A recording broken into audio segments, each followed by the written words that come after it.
Ah, Mente Mestra. De Marte, por Edgar Rice Burroughs. Uma carta. Elium, 8 de junho de 1925. Meu caro SR. Burroughs.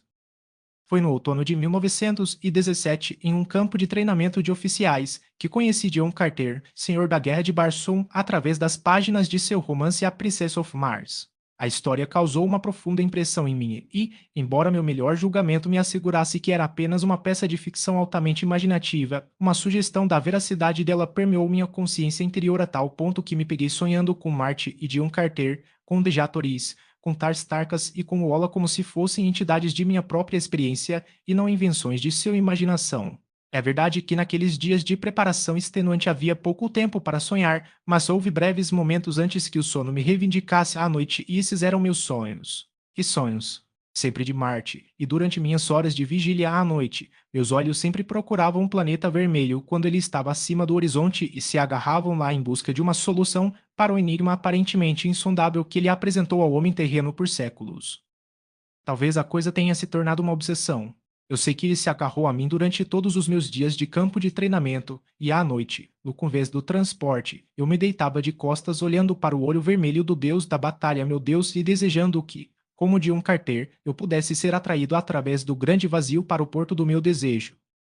E então vieram os dias e noites horríveis nas trincheiras, os ratos, os vermes, a lama com uma ocasional quebra gloriosa na monotonia quando recebemos ordens por cima. Eu amei então e amei os projéteis estourando, o caos louco e selvagem dos canhões trovejantes, mas os ratos e os vermes e a lama Deus. Como eu os odiava. Parece vanglória, eu sei, e sinto muito, mas eu queria escrever para você apenas a verdade sobre mim. Acho que você vai entender. E pode explicar muito do que aconteceu depois. Finalmente me ocorreu o que havia acontecido a tantos outros naqueles campos sangrentos. Chegou uma semana em que recebi minha primeira promoção e minha capitania, da qual me orgulhava muito, embora humildemente, percebendo, como fiz com minha juventude, a grande responsabilidade que ela colocou sobre mim, bem como as oportunidades que ofereceu, não apenas no serviço ao meu país, mas, de maneira pessoal, aos homens de meu comando. Havíamos avançado cerca de 2 quilômetros e com um pequeno destacamento eu estava mantendo uma posição muito avançada quando recebi ordens para recuar para a nova linha. Essa é a última vez que me lembro até recuperar a consciência depois de escurecer. Um projétil deve ter estourado entre nós. O que aconteceu com meus homens eu nunca soube. Estava frio e muito escuro quando acordei e, a princípio, por um instante, fiquei bastante confortável antes de estar totalmente consciente, imagino, e então comecei a sentir dor. Pareceu até parecer insuportável. Estava nas minhas pernas. Abaixei-me para senti-los, mas minha mão recuou do que encontrou, e quando tentei mover minhas pernas, descobri que estava morto da cintura para baixo. Então a lua saiu de trás de uma nuvem e eu vi que estava deitado dentro de um buraco de concha e que não estava sozinho, os mortos estavam ao meu redor. Demorou muito para que eu encontrasse a coragem moral e a força física para me apoiar em um cotovelo para que eu pudesse ver o estrago que havia sido feito em mim. Um olhar foi suficiente. Eu afundei para trás em uma agonia de angústia mental e física. Minhas pernas haviam sido arrancadas do meio do caminho entre os quadris e os joelhos. Por alguma razão, eu não estava sangrando excessivamente, mas sei que havia perdido muito sangue e que estava gradualmente perdendo o suficiente para me livrar da miséria em pouco tempo, se não fosse logo encontrado. Enquanto eu estava deitado de costas, torturado de dor, rezei para que eles não viessem a tempo, pois me encolhi mais com o pensamento de ficar mutilado pela vida do que com o pensamento da morte. Então, de repente, meus olhos se concentraram no olho vermelho brilhante de Marte e surgiu através de mim uma súbita onda de esperança. Estendi meus braços para Marte. Não pareceu questionar ou duvidar por um instante enquanto orava ao Deus da minha vocação para me socorrer. Eu sabia que ele faria isso, minha fé era completa, e ainda assim tão grande foi o esforço mental que fiz para me livrar dos laços horríveis de minha carne mutilada que senti um escrúpulo momentâneo de náusea e, em seguida, um clique agudo como o estalo de um fio de aço e de repente fiquei nu sobre duas pernas boas olhando para o sangrento, coisa distorcida que tinha sido eu. Apenas por um instante fiquei assim antes de voltar meus olhos para o alto novamente para minha estrela do destino e, com os braços estendidos, ficar ali no frio daquela noite francesa esperando. De repente, senti-me atraído pela velocidade do pensamento através dos desertos sem trilhas do espaço interplanetário. Houve um instante de frio extremo e escuridão total, então. Mas o resto está no manuscrito que, com a ajuda de alguém maior do que qualquer um de nós, encontrei os meios de transmitir a você com esta carta. Você e alguns outros dos escolhidos acreditarão nisso para o resto, ainda não importa. Chegará a hora, mas por que dizer o que você já sabe? Minhas saudações e minhas felicitações a esta última por sua boa sorte em ter sido escolhida como meio pelo qual os terráqueos se familiarizarão melhor com as maneiras e costumes de Barsoom, contra o tempo em que passarão pelo espaço tão facilmente quanto Dion Carter, e visitarão as cenas que ele descreveu para eles através de você, assim como eu. Seu amigo sincero, Ulisses Paston, falecido capitão, THIF, Exército dos EUA. Capítulo 1 A Casa dos Mortos. Devo ter fechado os olhos involuntariamente durante a transição, pois quando os abri estava deitado de costas, olhando para um céu brilhante e iluminado pelo sol, enquanto estava a poucos metros de mim e olhando para mim com a expressão mais mistificada era um indivíduo de aparência tão estranha quanto meus olhos já haviam pousado. Ele parecia ser um homem bastante velho, pois estava enrugado e murcho além de qualquer descrição. Seus membros estavam emaciados, suas costelas apareciam distintamente sob sua pele encolhida, seu crânio era grande e bem desenvolvido, o que, em conjunto com seus membros e torso esgotados, lhe dava a aparência de peso superior, como se ele tivesse uma cabeça além de qualquer proporção ao seu corpo, o que não era, tenho certeza, realmente o caso. Enquanto ele olhava para mim através de óculos enormes, muitas lentes, encontrei a oportunidade de examiná-lo minuciosamente em troca. Ele tinha, talvez, 1,85 m de altura, embora sem dúvida tivesse sido mais alto na juventude, já que era um pouco curvado. Ele estava nu, exceto por alguns arreios de couro bastante simples e bem gastos que sustentavam suas armas e bolsas de bolso, e um grande ornamento, um colarinho, travejado de joias, que ele usava em volta do pescoço esfarrapado, um colarinho que uma imperatriz viúva de carne de porco ou imóveis poderia trocar sua alma se ela tivesse um. Sua pele estava vermelha, seus escassos cabelos cinza. Quando ele olhou para mim, sua expressão confusa aumentou de intensidade. Ele agarrou o queixo entre o polegar e os dedos da mão esquerda e, lentamente, levantando a mão direita, coçou a cabeça deliberadamente.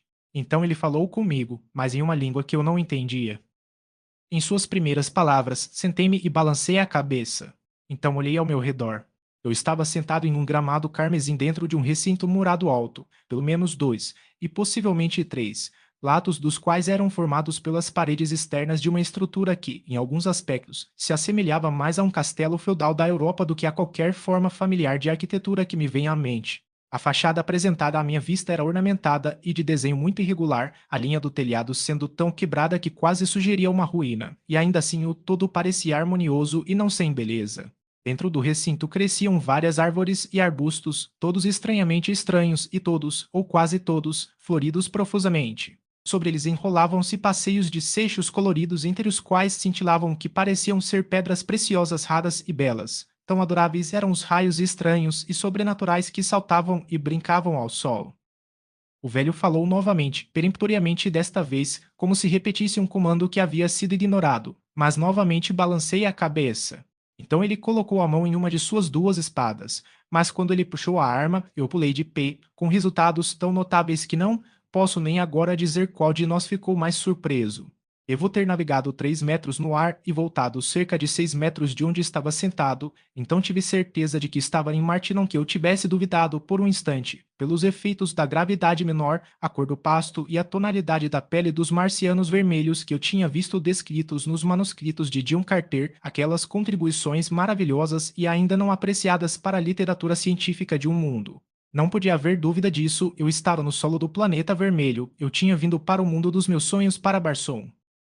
O velho ficou tão surpreso com minha agilidade que ele pulou um pouco, embora sem dúvida involuntariamente, mas, no entanto, com certos resultados. Seus óculos caíram do nariz para o pasto, e foi então que descobri que o velho e lamentável desgraçado estava praticamente cego quando privado dessas ajudas artificiais à visão, pois ele se ajoelhou e começou a tatear freneticamente em busca dos óculos perdidos, como se sua própria vida dependesse de encontrá-los no instante. Possivelmente ele pensou que eu poderia tirar vantagem de seu desamparo e matá-lo.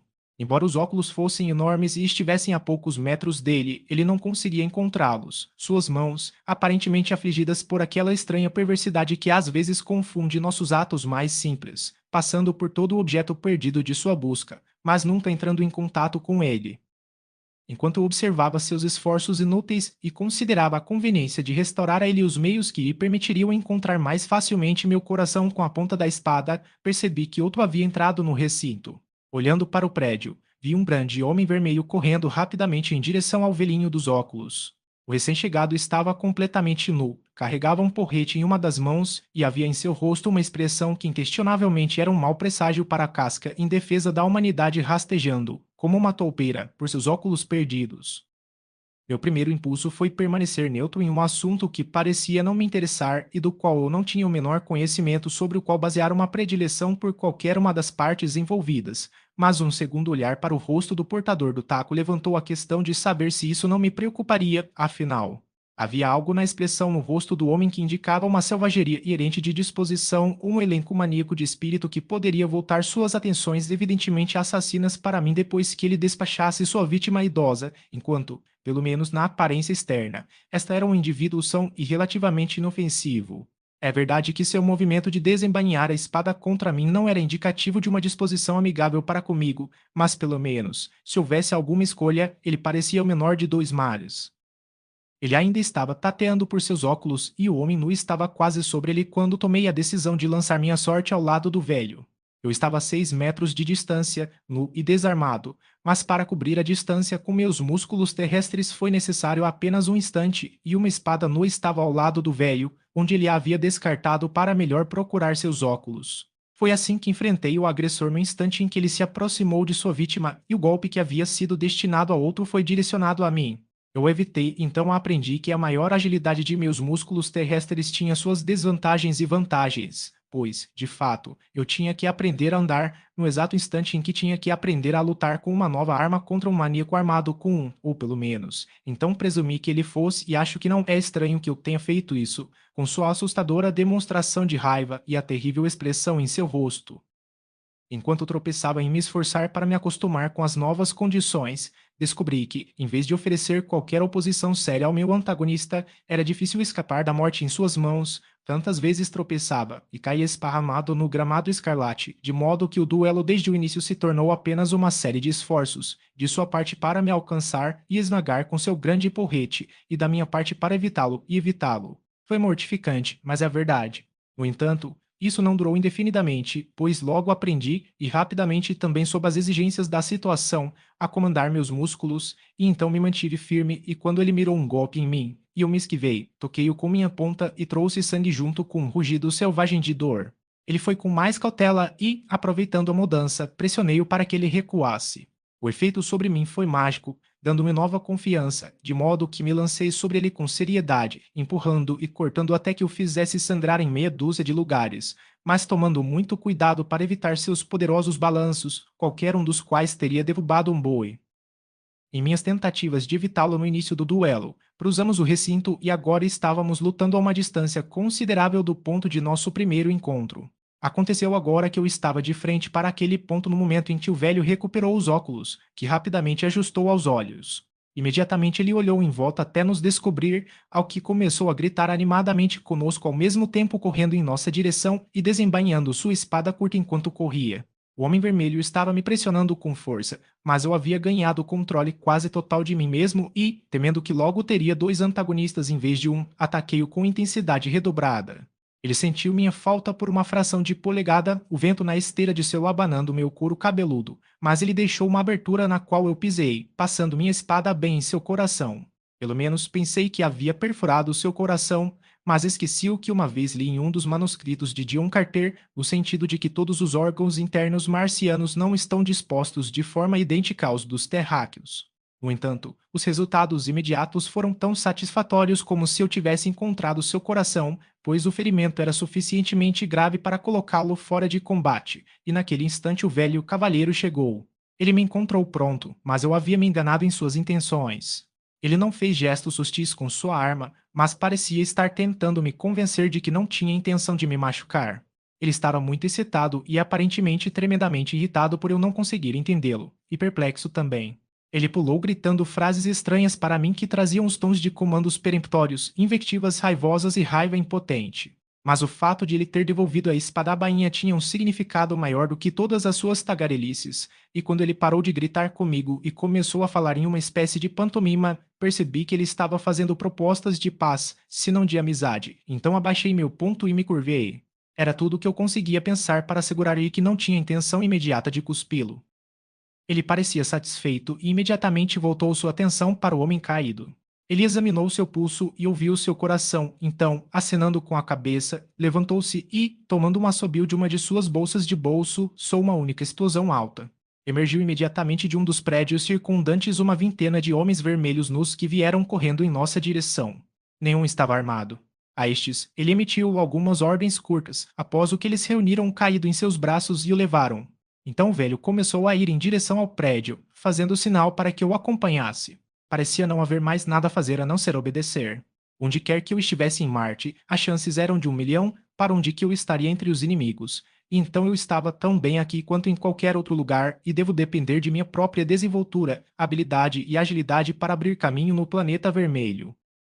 O velho me levou a uma pequena câmara da qual se abriam inúmeras portas, através de uma das quais elas estavam apenas carregando meu falecido antagonista. Seguimos para uma câmara grande e brilhantemente iluminada, onde explodiu em minha visão a atônita cena mais horrível que eu já havia visto. Fileiras e mais fileiras de mesas dispostas em filas paralelas enchiam a sala e, com poucas exceções, cada mesa carregava um fardo terrível semelhante um cadáver humano parcialmente desmembrado ou mutilado. Acima de cada mesa havia uma prateleira com recipientes de vários tamanhos e formas, enquanto do fundo da prateleira dependiam vários instrumentos cirúrgicos, sugerindo que minha entrada em Barson seria por meio de uma gigantesca faculdade de medicina. A uma palavra do velho, aqueles que carregavam o Barsomian que eu havia ferido colocaram sobre uma mesa vazia e deixaram o apartamento. Ao que meu anfitrião, se assim posso chamá-lo, pois certamente ele ainda não era meu captor, acenou para que eu avançasse. Enquanto conversava em tons comuns, ele fez duas incisões no corpo de meu falecido antagonista, imagino, em uma grande veia e outro em uma artéria, ao qual ele habilmente prendeu as extremidades de dois tubos, um dos quais estava conectado com um recipiente de vidro vazio e outro com um recipiente semelhante cheio de um líquido incolor e transparente semelhante à água limpa. Feitas as conexões, o velho cavalheiro apertou um botão que controlava um pequeno motor, após o que o sangue da vítima foi bombeado para o frasco vazio enquanto o conteúdo do outro era forçado a entrar nas veias e artérias esvaziadas. Os tons e gestos do velho quando ele se dirigiu a mim durante esta operação me convenceram de que ele estava explicando em detalhes o método e o propósito do que estava acontecendo, mas como eu não entendi nenhuma palavra de tudo o que ele disse, eu estava tão no escuro quando ele terminou seu discurso quanto eu estava antes de ele começar, embora o que eu tinha visto fizesse parecer razoável acreditar que eu estava testemunhando um embalsamamento barsomiano comum. Tendo removido os tubos, o velho fechou as aberturas que havia feito, cobrindo-as com pedaços do que parecia ser fita adesiva pesada, então me fez sinal para segui-lo. Fomos de sala em sala, em cada uma das quais havia as mesmas exposições horríveis. Em muitos dos corpos, o velho parou para fazer um breve exame ou para se referir ao que parecia ser um registro do caso, que estava pendurado em um gancho na cabeceira de cada uma das mesas. A última das câmaras que visitamos no primeiro andar, meu anfitrião me conduziu por uma pista inclinada até o segundo andar, onde havia salas semelhantes às de baixo, mas aqui as mesas tinham corpos inteiros em vez de mutilados, todos remendados em vários lugares com fita adesiva. Enquanto passávamos entre os corpos em uma dessas salas, uma garota barsomiana, que considerei ser uma serva ou escrava, entrou e se dirigiu ao velho, ao que ele me fez sinal para segui-lo e juntos descemos outra pista para o primeiro andar de outro prédio. Aqui, em um apartamento grande, maravilhosamente decorado e suntuosamente mobiliado, uma idosa mulher vermelha nos esperava. Ela parecia estar bastante velha e seu rosto estava terrivelmente desfigurado como por algum ferimento. Seus ornamentos eram magníficos e ela foi atendida por uma vintena de mulheres e guerreiros armados, sugerindo que ela era uma pessoa de alguma importância, mas o velhinho a tratou de forma bastante brusca, como pude ver, para horror de seus assistentes. A conversa foi longa e, ao final, sob a direção da mulher, um de seus acompanhantes avançou e, abrindo uma bolsa de bolso ao seu lado, retirou um punhado do que me parecia ser moedas marcianas. Uma quantidade deles ele contou e entregou ao velhinho, que então acenou para a mulher segui-lo, um gesto que me incluiu. Várias de suas mulheres e guardas começaram a nos acompanhar, mas o velho assinou de volta peremptoriamente, após o que se seguiu uma discussão acalorada entre a mulher e um de seus berreiros de um lado e o velho do outro, que terminou com ele oferecendo a devolução do dinheiro da mulher com um ar de nojo. Isso pareceu resolver a discussão, pois ela recusou as moedas, falou brevemente com seu povo e acompanhou o velho e os sozinhos. Ele abriu caminho para o segundo andar e para uma câmara que eu não havia visitado anteriormente. Assemelhava-se muito aos outros, exceto que todos os corpos eram de mulheres jovens, muitas delas de grande beleza. Seguindo de perto os passos do velho, a mulher inspecionou a horrível exposição com cuidado meticuloso. 3 vezes ela passou lentamente entre as mesas examinando seus fardos medonhos. Cada vez ela parava mais diante de um certo que trazia a figura da criatura mais bonita que eu já havia visto. Então ela voltou pela 4ª vez e ficou olhando longa e seriamente para o rosto morto. Por algum tempo ela ficou ali conversando com o velho, aparentemente fazendo inúmeras perguntas, às quais ele retornou respostas rápidas e bruscas. Então ela indicou o corpo com um gesto e acenou com a cabeça para o guardião murcho desta exibição horrível. Imediatamente, o velho soou uma explosão em seu apito, convocando vários servos a quem deu breves instruções, após o que nos levou a outra câmara, uma menor na qual havia várias mesas vazias semelhantes àquelas sobre as quais os cadáveres jaziam em salas adjacentes. 2 escravas ou atendentes estavam nesta sala e, a uma palavra de seu mestre, removeram as armadilhas da velha, soltaram seus cabelos e a ajudaram a subir em uma das mesas. Aqui ela foi completamente borrifada com o que presumo ser uma solução antisséptica de alguma natureza, cuidadosamente seca e removida para outra mesa a uma distância de cerca de 20 polegadas da qual ficava uma segunda mesa paralela. Agora a porta da câmara se abriu e 2 atendentes apareceram carregando o corpo da bela garota que tínhamos visto na sala ao lado. Eles depositaram sobre a mesa que a velha acabara de deixar e, como ela havia sido pulverizada, o cadáver também foi, após o que foi transferido para a mesa ao lado daquela em que ela estava deitada. O velhinho agora fez 2 incisões no corpo da velha, assim como fizera no corpo do homem vermelho que havia caído diante da minha espada. Seu sangue foi retirado de suas veias e o líquido claro bombeado para dentro delas. A vida deixou e ela se deitou sobre a laje polida de hirsite que formava o tampo da mesa, tanto um cadáver quanto a pobre, bela e morta criatura ao seu lado. O velhinho, que havia removido o arnês até a cintura e sido bem pulverizado, agora selecionou uma faca afiada entre os instrumentos acima da mesa e removeu o couro cabeludo da velha, seguindo a linha do cabelo inteiramente ao redor de sua cabeça. De maneira semelhante, ele removeu o couro cabeludo do cadáver da jovem, após o que, por meio de uma pequena serra circular presa à extremidade de uma haste flexível e giratória, ele cerrou o crânio de cada um, seguindo a linha exposta pela remoção do couro cabeludo. Isso e o equilíbrio da operação maravilhosa foram executados com tanta habilidade que confundiram a descrição. Basta dizer que, ao final de 4 horas, ele transferiu o cérebro de cada mulher para a panela cerebral da outra, habilmente conectou os nervos ligando e os cortados, substituiu os crânios e o couro cabeludo e amarrou ambas as cabeças com segurança com sua fita adesiva peculiar, que não era apenas antisséptica e curativa, mas anestésica, localmente também. Ele agora reaqueceu o sangue que havia retirado do corpo da velha, adicionando algumas gotas de alguma solução química clara, retirou o líquido das veias do belo cadáver, substituindo-o pelo sangue da velha e simultaneamente administrando uma injeção hipodérmica. Durante toda a operação, ele não falou uma palavra. Agora ele deu algumas instruções de maneira curta para seus assistentes, fez sinal para que eu seguisse e saiu da sala. Ele me levou a uma parte distante do prédio ou série de edifícios que compunham o todo, me conduziu a um apartamento luxuoso, abriu a porta de um banho barsomiano e me deixou nas mãos de servos treinados. Revigorado e descansado, deixei o banho após uma hora de relaxamento para encontrar arreios e armadilhas esperando por mim na câmara adjacente. Embora simples, eles eram de bom material, mas não havia armas com eles. Naturalmente, eu estivera pensando muito sobre as coisas estranhas que testemunhei desde meu advento em Marte, mas o que mais me intrigou estava no ato aparentemente inexplicável da velha em pagar ao meu anfitrião, que era evidentemente uma soma considerável para assassiná-la, e transferir para o interior de seu crânio o cérebro de um cadáver. Foi o resultado de algum fanatismo religioso horrível, ou houve uma explicação que minha mente terrena não conseguia entender?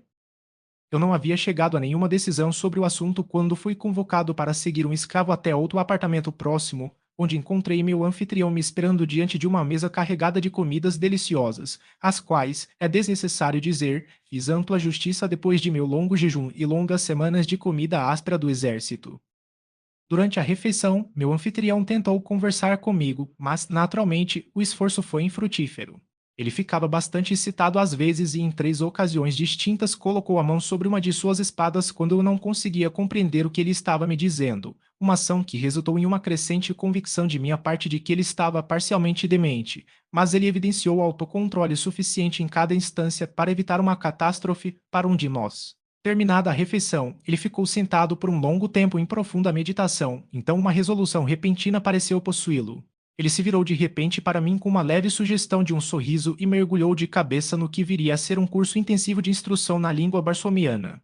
Já passava do anoitecer quando ele me permitiu retirar-me para passar a noite, conduzindo-me pessoalmente a um grande apartamento, o mesmo em que eu havia encontrado meu novo arreio, onde ele apontou uma pilha de ricas sedas e peles para dormir, me deu uma boa noite barsomiana e me deixou, trancando a porta atrás dele do lado de fora, e deixando-me adivinhar se eu era mais hóspede ou prisioneiro.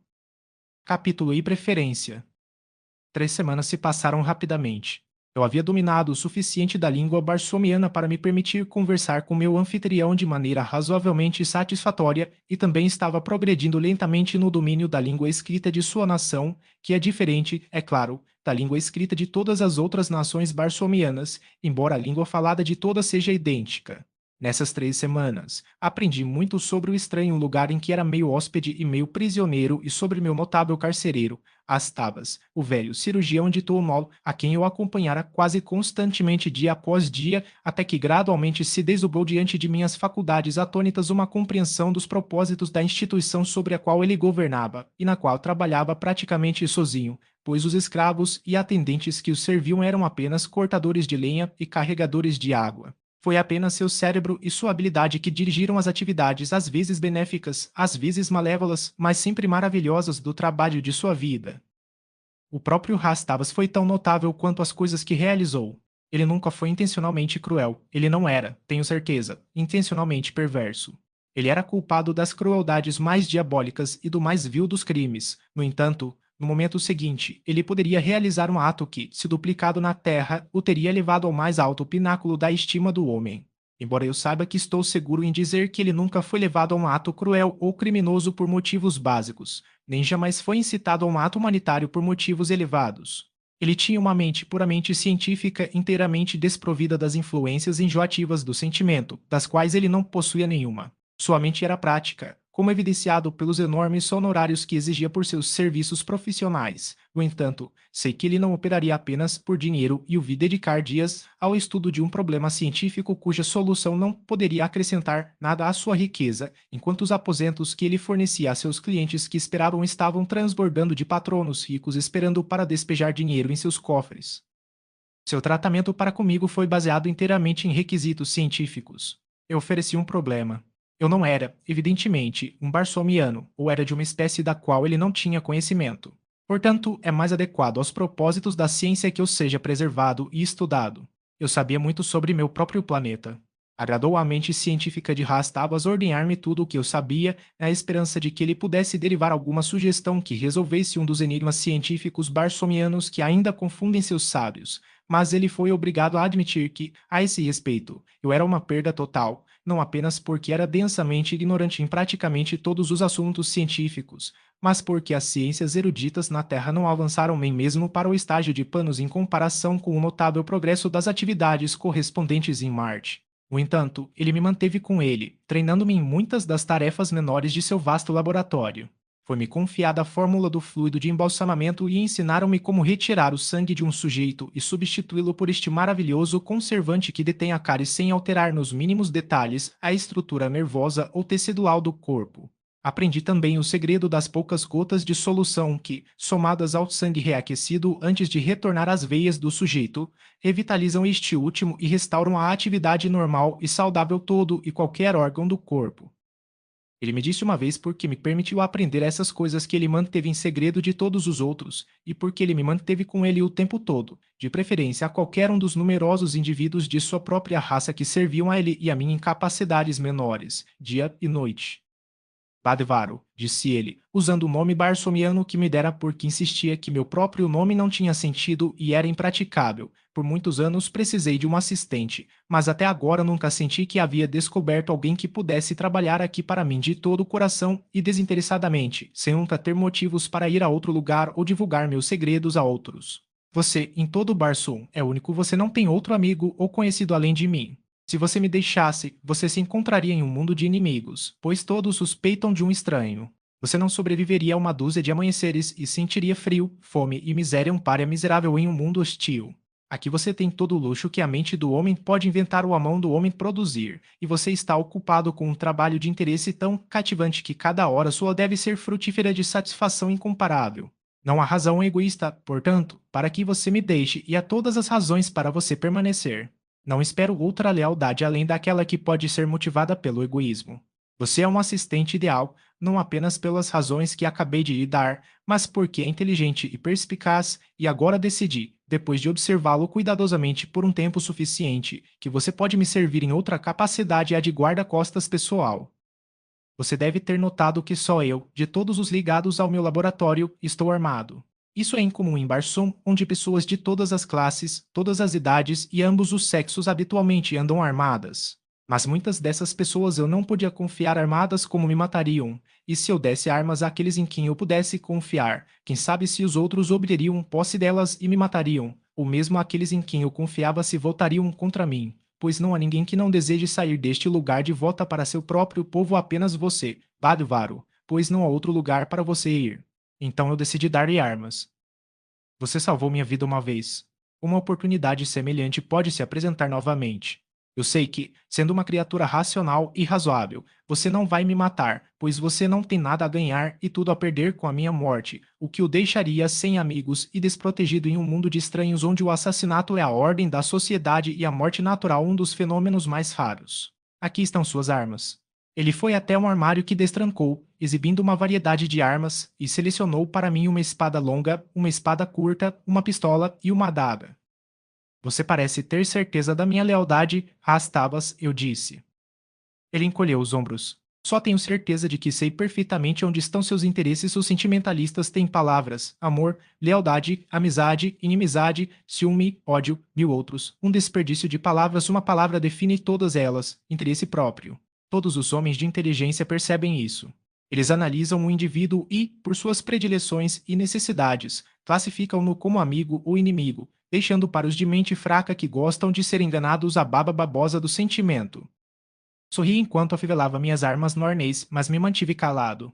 Nada poderia ser ganho discutindo com o homem e, também, eu tinha certeza de que, em qualquer controvérsia puramente acadêmica, eu levaria a pior, mas muitos dos assuntos de que ele havia falado despertaram minha curiosidade e despertou em minha mente um assunto sobre o qual eu havia pensado consideravelmente. Embora parcialmente explicado por algumas de suas observações, eu ainda me perguntava por que o Homem Vermelho de quem o resgatar parecia tão venenosamente empenhado em matá-lo no dia de meu advento em Barsum, e assim, enquanto conversávamos após o jantar, perguntei a ele. Um sentimentalista, disse ele. Um sentimentalista do tipo mais pronunciado. Porque aquele sujeito me odiava com um veneno absolutamente inacreditável por qualquer uma das reações de uma mente treinada e analítica como a minha, mas, tendo testemunhado suas reações, tomo conhecimento de um estado de espírito que não posso nem imaginar. Considere os fatos. Ele foi vítima de assassinato, um jovem guerreiro no auge da vida, possuindo um rosto bonito e um físico esplêndido. Um de meus agentes pagou a seus parentes uma quantia satisfatória pelo cadáver e o trouxe para mim. É assim que obtenho praticamente todo o meu material. Eu o tratei da maneira que você conhece.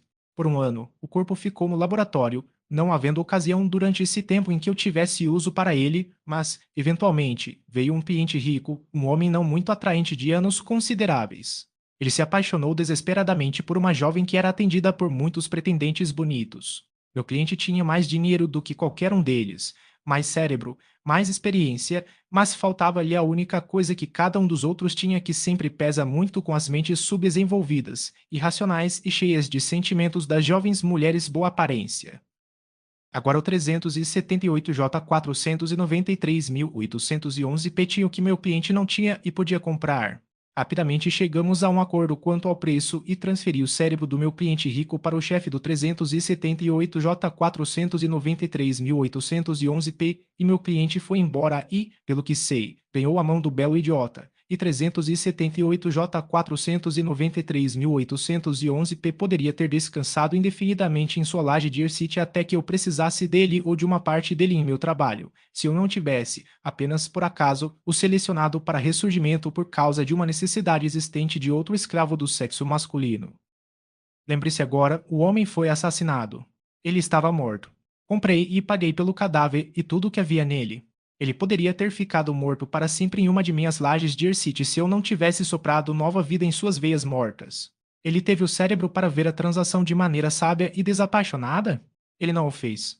Suas reações sentimentais o levaram a me repreender por eu ter lhe dado outro corpo, embora me parecesse que, olhando para o assunto do ponto de vista do sentimento, se fosse necessário, ele deveria ter me considerado um benfeitor por ter lhe dado vida novamente em um corpo perfeitamente saudável, embora um tanto usado. Ele havia falado comigo sobre o assunto várias vezes, implorando-me para devolver seu corpo a ele, uma coisa que, é claro, como expliquei a ele, estava totalmente fora de questão, a menos que o acaso trouxesse ao meu laboratório o cadáver do cliente que havia comprado sua carcaça a uma contingência muito além dos limites da possibilidade para alguém tão rico quanto meu cliente. O sujeito até sugeriu que eu permitisse que ele saísse e assassinasse meu cliente, trazendo o corpo de volta para que eu pudesse reverter a operação e restaurar seu corpo ao cérebro. Quando me recusei a divulgar o nome do atual possuidor de seu corpo, ele ficou mal-humorado, mas até a hora de sua chegada, quando ele me atacou, não suspeitei da profundidade de seu complexo de ódio. O sentimento é de fato um obstáculo a todo progresso. Nós, de Tonol, provavelmente estamos menos sujeitos a seus caprichos do que a maioria das outras nações em Barson, mas ainda assim a maioria dos meus compatriotas são vítimas disso em graus variados. No entanto, tem suas recompensas e compensações. Sem ele, não poderíamos preservar nenhuma forma estável de governo e os fundarias, ou algum outro povo, os invadiriam e nos conquistariam, mas um número suficiente de nossas classes mais baixas tem sentimento indral suficiente para dar-lhes lealdade ao Jedak de Tonol e as classes altas são inteligentes o suficiente para saber que é de seu próprio interesse mantê-lo em seu trono. Os fundalianos, por outro lado, são sentimentalistas flagrantes, cheios de estupidez e superstições grosseiras, escravos de toda a variedade de presunção que murcha o cérebro, porque o próprio fato de que eles mantêm o velho Termagant Chacha no trono os marca com sua idiotice estúpida. Ela é uma virago ignorante, arrogante, egoísta, estúpida e cruel, mas os Fundalians lutariam e morreriam por ela porque seu pai era Jedak de Fundal.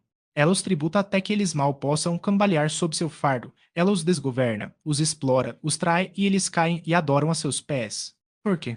Porque seu pai era Jedak de Fundal e seu pai antes dele e assim por diante de volta à antiguidade, porque são governados pelo sentimento e não pela razão, porque seus governantes perversos jogam com esse sentimento.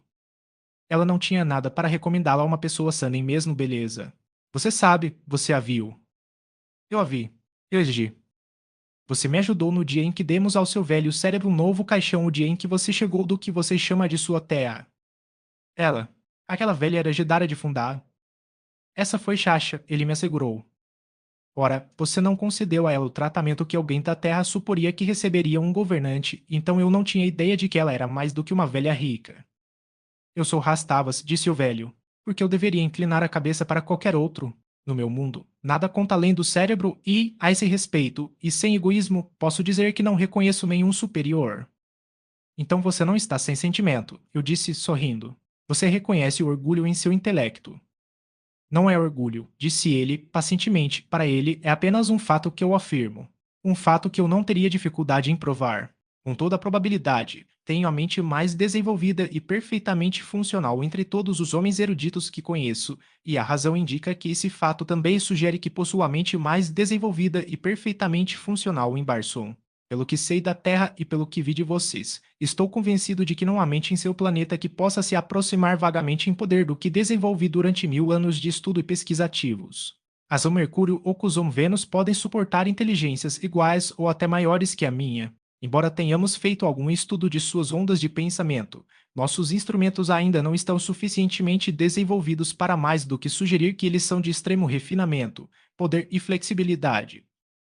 E a garota cujo corpo você deu a Jedara?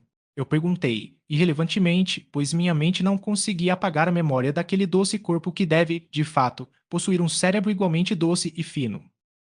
Apenas um assunto. Apenas um assunto. Ele respondeu com um aceno de mão.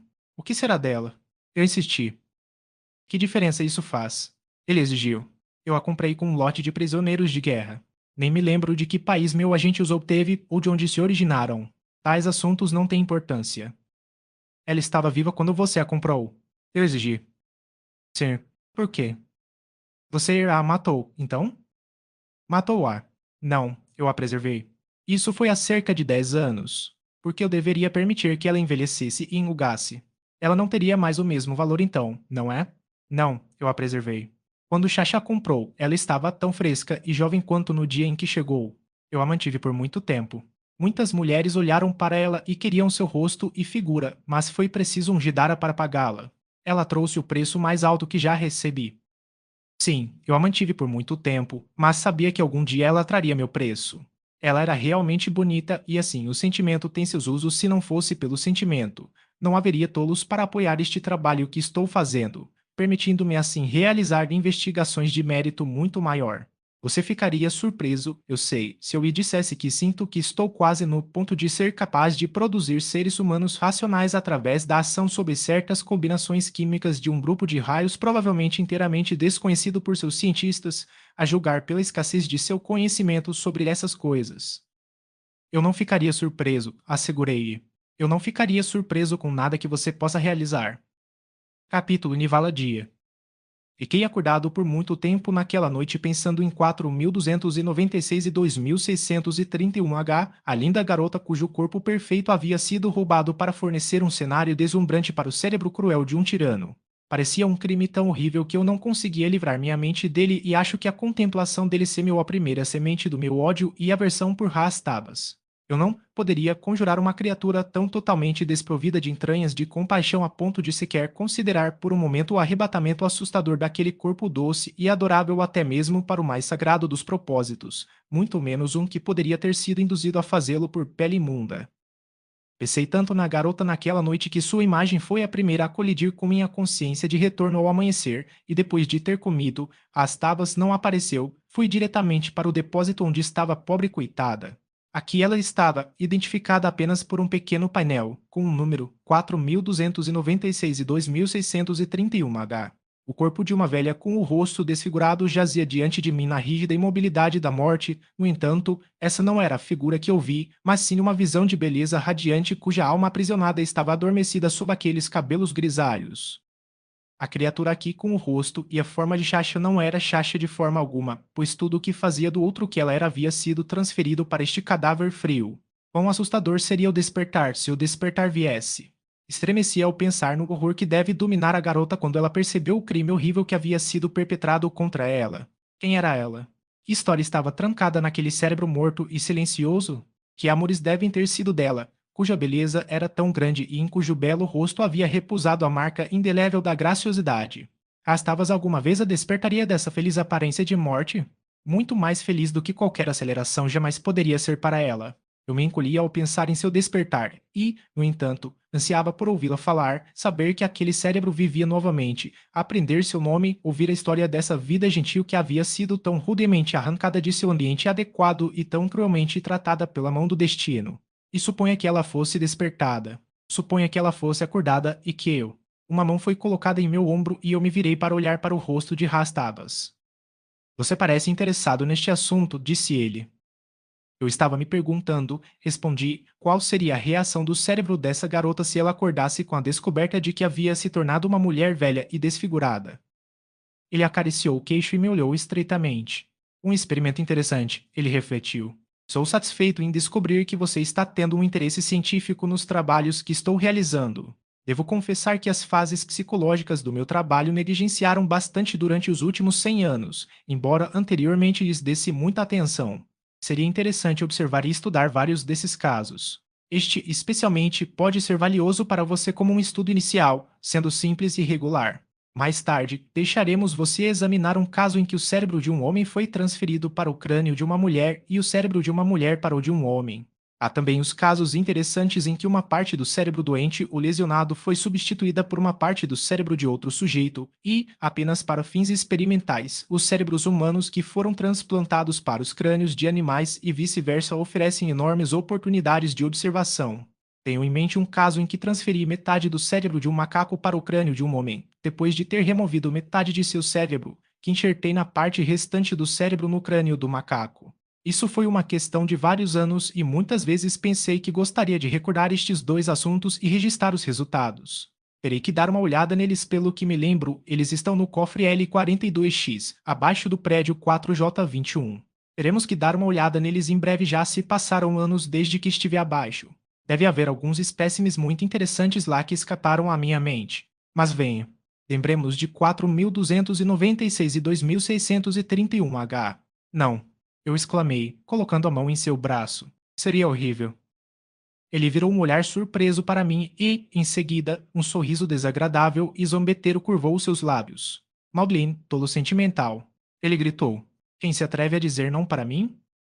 Coloquei a mão no punho da minha espada longa e olhei-o firmemente nos olhos. Astabas, eu disse, você é o mestre em sua própria casa, mas enquanto for seu convidado, trate-me com cortesia.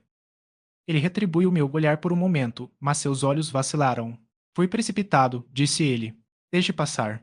Isso deixei responder por um pedido de desculpas, na verdade. Foi mais do que eu esperava, mas o evento não foi infeliz. Acho que ele me tratou com muito mais respeito depois disso, mas agora ele se virou imediatamente para a laje com os restos mortais de 4.296 e 2.631 H. Prepare o assunto para a revivificação, disse ele, e faça o que puder estudar de todas as suas reações. Com isso, ele saiu da sala. Eu estava agora bastante adepto desse trabalho, que comecei com algumas dúvidas, mas com a certeza de que estava fazendo certo em obedecer a Rastabas enquanto permanecia membro de sua comitiva. O sangue que uma vez fluiu pelas veias do belo corpo que Rastabas vendeu a Chacha repousava em um recipiente hermeticamente fechado sobre a prateleira acima do cadáver. Como eu havia feito antes em outros casos sob os olhos atentos do velho cirurgião, agora o fiz pela primeira vez sozinho. O sangue aquecido, as incisões feitas, os tubos presos e as poucas gotas de solução vivificante adicionadas ao sangue, eu estava agora pronto para restaurar a vida àquele cérebro delicado que jazia morto por 10 anos. Enquanto meu dedo repousava sobre o pequeno botão que acionava o motor que deveria enviar o líquido revivificante para aquelas veias dormentes, experimentei uma sensação como imaginei que nenhum homem mortal jamais sentiu. Eu havia me tornado mestre da vida e da morte e, no entanto, nesse momento em que estava ali a ponto de ressuscitar os mortos, me senti mais um assassino do que um salvador. Tentei ver o procedimento desapaixonadamente através do olhar frio da ciência, mas falhei miseravelmente. Eu só podia ver uma garota atingida sofrendo por suas belezas perdidas. Com um juramento abafado, me afastei. Eu não poderia fazer isso. Então, como se uma força externa tivesse se apoderado de mim, meu dedo se moveu infalivelmente para o botão e o pressionou. Não posso explicá-lo, a não ser com base na teoria da mentalidade dual, que pode explicar muitas coisas. Talvez minha mente subjetiva tenha dirigido o ato. Eu não sei. Só eu sei que fiz isso, o motor ligou, o nível de sangue no recipiente começou a diminuir gradualmente. Enfeitiçado, fiquei observando. Atualmente o vaso estava vazio. Desliguei o motor, retirei os tubos, selei as aberturas com fita adesiva. O brilho vermelho da vida atingiu o corpo, substituindo o tom pálido e arroxeado da morte. Os seios subiam e desciam regularmente, a cabeça girava ligeiramente e as pálpebras se moviam. Um leve suspiro saiu entre os lábios separados. Por muito tempo não houve outro sinal de vida, então, de repente, os olhos se abriram. Eles estavam enfadonhos no início, mas logo começaram a sentir de admiração questionadora. Eles pousaram em mim e depois passaram por aquela parte da sala que era visível da posição do corpo. Então eles voltaram para mim e permaneceram firmemente fixos em meu semblante depois de uma vez me examinarem de cima a baixo. Ainda havia o questionamento neles, mas não havia medo. Onde estou? Ela perguntou. A voz era de uma velha alta e áspera. Uma expressão assustada encheu seus olhos. Qual é o problema comigo? O que há de errado com minha voz? O que aconteceu? Coloquei a mão em sua testa. Não se preocupe com isso agora, eu disse, suavemente. Espere até algum momento em que você esteja mais forte. Então eu vou te dizer. Ela se sentou. Eu sou forte, disse ela, e então seus olhos varreram a parte inferior do corpo e os membros e um olhar de horror absoluto cruzou seu rosto. O que aconteceu comigo? Em nome do meu primeiro ancestral, o que aconteceu comigo? A voz estridente e áspera me irritou. Era a voz de Chacha e Chacha agora deve possuir os doces tons musicais que por si só teriam se harmonizado com o belo rosto que ela havia roubado. Tentei esquecer aquelas notas estridentes e pensar apenas na pulcritude do envelope que outrora enfeitara a alma dentro dessa carcaça velha e murcha. Ela estendeu a mão e colocou-a suavemente sobre a minha. O ato foi lindo, os movimentos graciosos. O cérebro da garota dirigia os músculos, mas as velhas e ásperas cordas vocais de Chacha não podiam emitir notas mais doces. Diga-me, por favor. Ela implorou. Havia lágrimas nos velhos olhos. Vou me aventurar pela primeira vez em muitos anos. Diga-me. Você não parece cruel. Então eu disse a ela. Ela ouviu atentamente e quando eu terminei, ela suspirou. Afinal, disse ela, não é tão terrível, agora que eu realmente sei. É melhor do que estar morto. Isso me deixou feliz por ter pressionado o botão. Ela estava feliz por estar viva, até mesmo envolta na carcaça hedionda de Sasha. Eu disse isso a ela. Você era tão linda, eu disse a ela. E agora eu sou tão feia? Eu não respondi. Afinal, que diferença isso faz? Ela perguntou imediatamente. Este velho corpo não pode me mudar ou me tornar diferente do que sempre fui. O bem em mim permanece e tudo o que é doçura e bondade, e posso ser feliz por estar vivo e talvez por fazer algum bem. Fiquei apavorado no início, porque não sabia o que havia acontecido comigo. Pensei que talvez tivesse contraído alguma doença terrível que tanto me alterou que me horrorizou, mas agora que eu sei, Puff. O que é isso? Você é maravilhoso, eu disse. A maioria das mulheres teria enlouquecido com o horror e a tristeza disso perder uma beleza tão maravilhosa como a sua e você não se importa. Ou, sim, eu me importo, meu amigo, ela me corrigiu, mas eu não me importo o suficiente para arruinar minha vida em todos os outros aspectos por causa disso ou para lançar uma sombra sobre a vida daqueles que me rodeiam. Eu tive minha beleza e gostei. Não é uma felicidade pura, posso garantir. Os homens mataram uns aos outros por causa disso, duas grandes nações entraram em guerra por causa disso, e talvez meu pai tenha perdido o trono ou a vida, não sei, pois fui capturado pelo inimigo enquanto a guerra ainda acontecia. Pode estar furioso ainda e homens morrendo porque eu era bonita demais. Ninguém vai lutar por mim agora, no entanto, acrescentou ela com um sorriso triste. Você sabe há quanto tempo está aqui? Eu perguntei. Sim, ela respondeu. Foi anteontem que eles me trouxeram aqui. Foi há 10 anos, eu disse a ela. 10 anos. Impossível. Apontei para os cadáveres ao nosso redor. Você está assim há 10 anos, expliquei. Há súditos aqui que ficaram assim por 50. Astavas me disse. 10 anos. 10 anos. O que pode não ter acontecido em 10 anos? É melhor assim. Eu deveria temer voltar agora. Eu não gostaria de saber que meu pai, minha mãe também, talvez, se foram. É melhor assim. Talvez você me deixe dormir de novo? Não posso. Isso permanece com Rastavas, respondi, mas por um tempo devo observá-lo. Observe-me.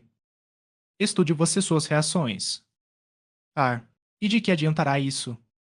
Pode fazer algum bem no mundo. Isso pode dar a esse horrível Rastavas algumas novas ideias para sua câmara de tortura, algum novo esquema para cunhar dinheiro com o sofrimento de suas vítimas, disse ela, com a voz áspera e triste. Algumas de suas obras são boas, eu disse a ela. O dinheiro que ele ganha permite que ele mantenha este estabelecimento maravilhoso, onde ele constantemente realiza inúmeras experiências. Muitas de suas operações são benéficas. Ontem, um guerreiro foi trazido cujo braço foi esmagado além do reparo. Astavas deu-lhe um novo braço. Uma criança demente foi trazida. Astavas deu-lhe um novo cérebro. O braço e o cérebro foram retirados de dois que tiveram mortes violentas. Por meio de Rastavas, eles foram autorizados, após a morte, a dar vida e felicidade aos outros. Ela pensou por um momento. Sou contente, disse ela. Eu só espero que você sempre seja o observador. Logo Rastavas veio e a examinou. Um bom assunto, disse ele. Ele olhou para o gráfico onde eu havia feito um breve registro seguindo as outras entradas relativas à história do caso número 4296 e 2631H. Claro que esta é, naturalmente, uma tradução bastante livre deste número de identificação específico. Os Barsomians não têm alfabeto como o nosso e seu sistema de numeração é bem diferente. Os 13 caracteres acima eram representados por 4 caracteres tonolianos, mas o significado era exatamente o mesmo, eles representavam, de forma contraída, o número do caso, a sala, a mesa e o edifício. O assunto será esquartejado perto de você, onde você poderá observá-lo regularmente, continuou Rastavas. Há uma câmara adjacente à sua. Vou ver se está desbloqueado. Leve o assunto lá. Quando não estiver sob sua observação, tranqueó. Era apenas mais um caso para ele. Levei a garota, se assim posso chamá-la, para seus aposentos. No caminho, perguntei o nome dela, pois me parecia uma descortesia desnecessária sempre me dirigir a ela e me referir a ela como 4296 e 2631H. Isso expliquei a ela. É atencioso da sua parte pensar nisso, disse ela, mas na verdade é tudo o que sou aqui apenas mais um assunto para vivissecção. Você é mais do que isso para mim, eu disse a ela. Você está sem amigos e desamparado.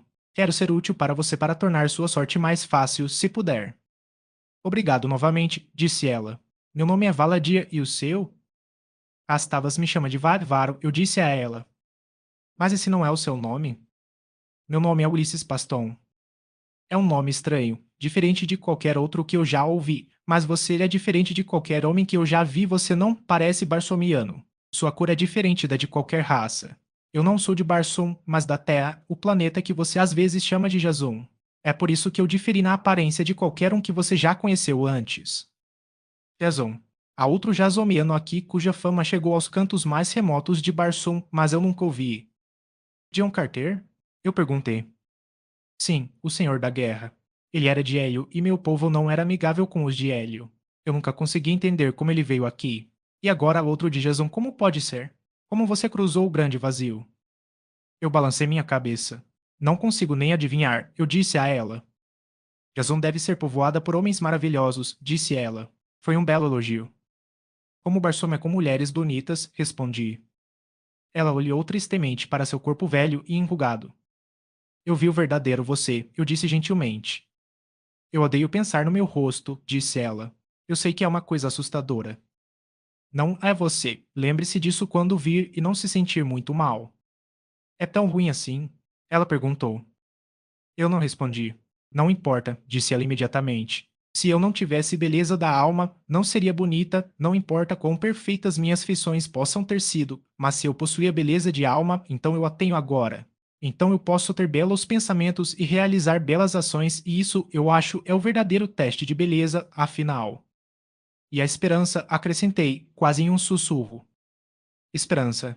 Não, não é esperança, se o que você quer sugerir é que eu possa algum dia recuperar meu eu perdido. Você me disse o suficiente para me convencer de que isso nunca pode acontecer.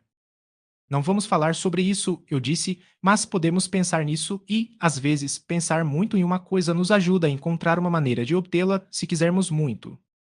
Não quero ter esperança, disse ela, pois isso significará apenas decepção para mim. Serei feliz como sou. Esperando, eu deveria estar sempre infeliz. Eu pedi comida para ela e depois que foi trazida, Rastavas mandou me chamar e eu a deixei, trancando a porta de seu quarto como o velho cirurgião havia instruído. Encontrei Rastavas em seu escritório, uma pequena sala que ficava ao lado de uma muito grande, na qual havia uma vintena de funcionários organizando e classificando relatórios de vários departamentos do grande laboratório. Ele se levantou quando entrei. Venha comigo, Badvaro, ele ordenou. Vamos dar uma olhada nos dois casos em L42X, os dois dos quais eu falei. O homem com meio cérebro símil e o macaco com meio cérebro humano. Eu perguntei. Ele acenou com a cabeça e me precedeu em direção à pista que levava às abóbadas sob o prédio. À medida que descíamos, os corredores e passagens indicavam um longo desuso. Joe estava coberto com uma poeira impalpável, a muito imperturbável, as minúsculas lâmpadas de rádio que iluminavam fracamente as profundezas subarsomianas também eram revestidas. À medida que avançávamos, passamos por muitas portas de cada lado, cada uma marcada com seu hieróglifo descritivo. Várias das aberturas foram hermeticamente fechadas com alvenaria. Que segredos horríveis estavam escondidos dentro? Por fim, chegamos ao L42X. Aqui os corpos foram dispostos em prateleiras, várias fileiras das quais preenchiam quase completamente a sala do chão ao teto, exceto por um espaço retangular no centro da câmara que acomodava uma mesa de operação com tampo de Ersite com sua variedade de instrumentos cirúrgicos, seu motor e outros equipamentos de laboratório. Rastabas procurou os sujeitos de seu estranho experimento e juntos carregamos o corpo humano para a mesa. Enquanto Rastabas prendia os tubos, voltei para o vaso de sangue que repousava na mesma prateleira com o cadáver. O método agora familiar de revivificação logo foi realizado e logo estávamos assistindo ao retorno da consciência ao assunto. O homem sentou-se e olhou para nós, então lançou um rápido olhar ao redor da câmara. Havia uma luz selvagem em seus olhos quando eles voltaram para nós. Lentamente, ele recuou da mesa para o chão, mantendo o primeiro entre nós. Não vamos prejudicá-lo, disse Rastavas. O homem tentou responder, mas suas palavras eram um jargão ininteligível, então ele balançou a cabeça e rosnou. Rastavas deu um passo em direção a ele e o homem caiu de quatro, com os nós dos dedos apoiados no chão, e recuou rosnando. Venha, gritou Rastavas. Nós não vamos machucá-lo. Novamente ele tentou se aproximar do assunto, mas o homem apenas se afastou rapidamente, rosnando mais ferozmente, e então, de repente, ele girou e subiu rapidamente até ao topo da prateleira mais alta, onde se agachou sobre um cadáver e balbuciou para nós. Teremos que ter ajuda, disse Rastavas e, indo até a porta, soprou um sinal ao apito. Por que você está soprando isso? Perguntou o homem de repente. Quem é você? O que estou fazendo aqui? O que aconteceu comigo? Tessa disse Rastavas. Somos amigos. Lentamente, o homem desceu ao chão e veio em nossa direção, mas ainda se movia com os nós dos dedos para a calçada. Ele olhou em volta para os cadáveres e uma nova luz entrou em seus olhos. Estou com fome. Ele gritou. Eu vou comer. E com isso ele agarrou o cadáver mais próximo e o arrastou para o chão. Pare, pare, gritou Rastavas, saltando para a frente. Você vai estragar o assunto, mas o homem apenas recuou.